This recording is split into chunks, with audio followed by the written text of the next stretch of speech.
সূরা ইখলাসের এই ৯টি পাওয়ারফুল ফজিলত জানলে আজ থেকেই আপনি এর আমল শুরু করবেন। ১.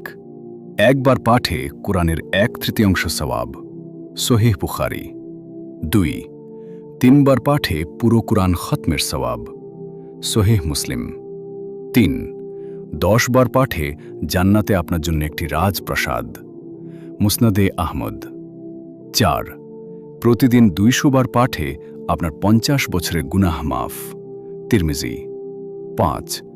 ২০০ বার পাঠে রহমতের ৩০০টি দরজা খুলে যায় এবং রাগের ৩০০টি দরজা বন্ধ হয়ে যায়, কানজুল উম্মাল।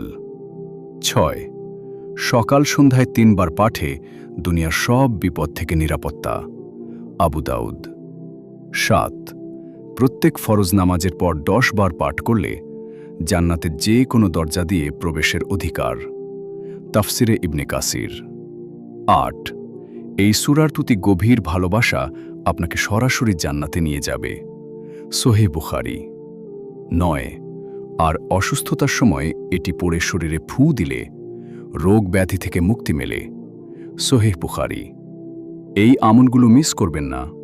সওয়াব ছড়াতে ভিডিওটি শেয়ার করুন এবং সাবস্ক্রাইব করুন হাক্কুরা।